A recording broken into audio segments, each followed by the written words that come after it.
I'm going to use two of my favorite router bits to make some molding to build a picture frame. I've got a nice piece of walnut here, but as you can probably see, it has quite the bow in it.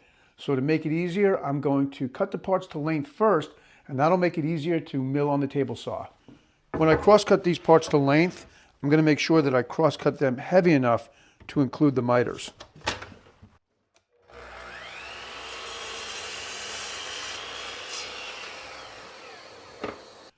Now that the board is shorter, I'll be able to square it up on the table saw. You can see I have a little bit of space here, so I'll set the fence so I take just a little bit off of this side of the board, then I'll flip it over, take a little bit off of this side, and then it should be nice and square. If I need to, I can flip it one more time and run it through again, taking just a little bit off.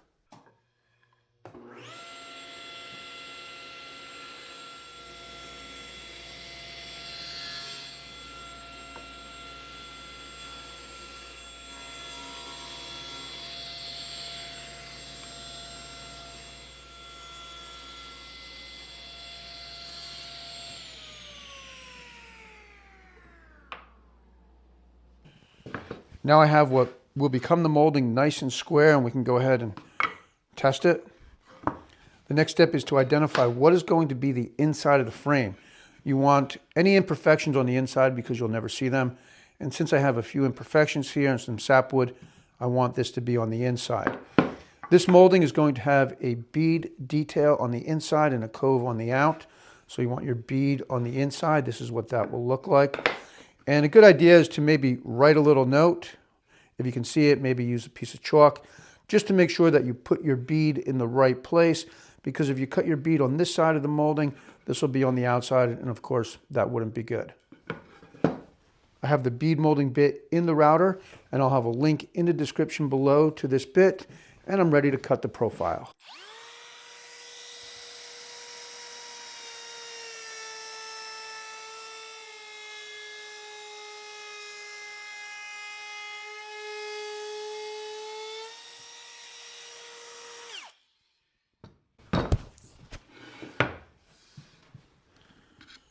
I'll replace the bead molding bit with a cove bit, and again I'll have a link to this bit down in the description below.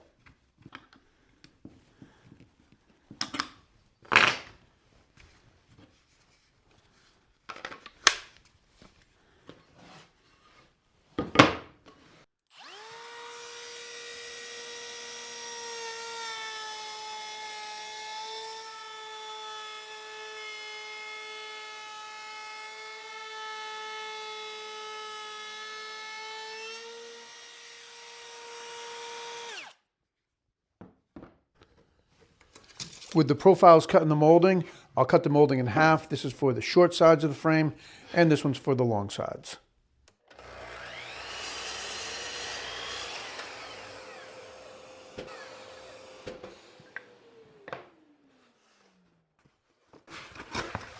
This is the painting that I'm going to be framing. It's a reproduction of one of my tool paintings, my hammer. And so what I want to do is measure it. It's supposed to be 8 by 10 inches. And of course, these are available on my website. And that's what it is. It's 8 or 10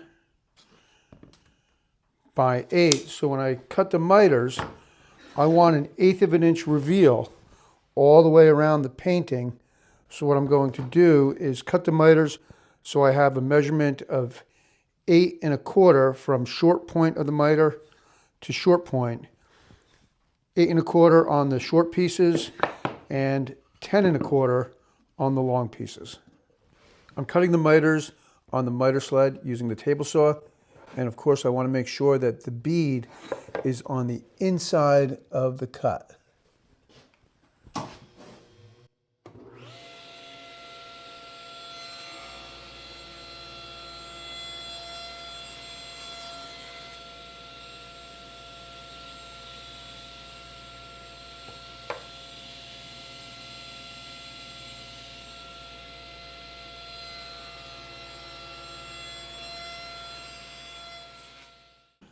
To get the measurement and mark for the next miter, I'll pull the tape out and burn 1 inch. So I'm holding the tape measure at the inch mark on the inside of the miter, and I'm making a mark at 9 1/4. So just to be clear, if we were to measure, that's 8 1/4. I'm burning an inch over here because it's easier to get a truer measurement by holding the tape at the 1 mark instead of like this. I'll use a combination square to transfer that mark to the outside of the frame so I can line this mark up with the kerf in the miter sled. I've set up a stop block on the miter sled, and now I'll cut both short sides of the frame.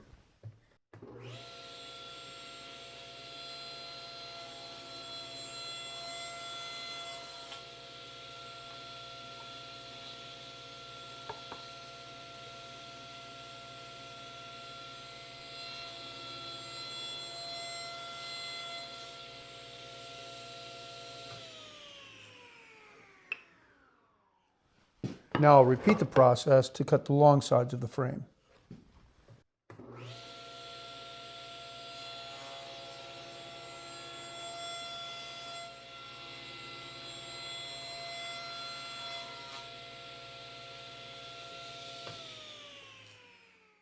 Now I'll use a little wood glue and nail the parts together with 1 1/4 nails in the pin nailer.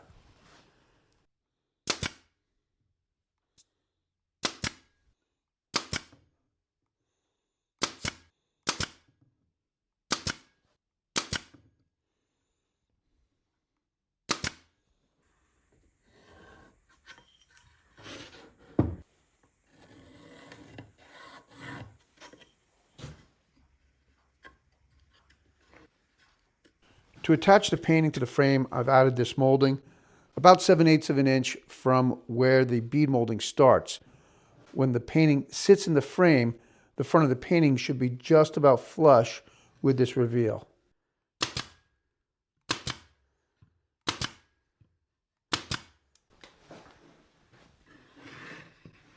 After attaching the molding to the inside of the frame, I gave the frame a good sanding and a few coats of shellac. Now I'm ready to attach the painting. And if you're not going to use this hook, you're going to want to remove the hook and the feet at the bottom of the painting so the painting will sit flat inside the frame. I'm attaching the painting with a screw from the back, and I'll use a piece of foam to apply a little downward pressure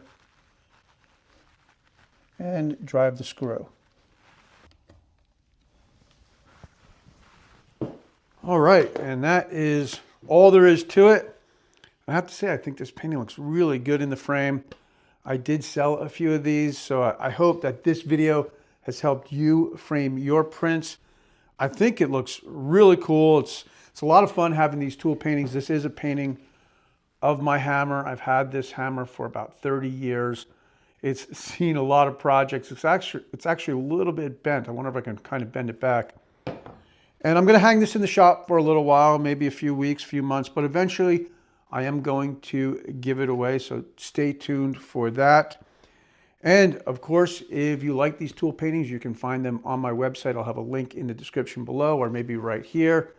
As always, thanks for tuning in, and I'll see you next week.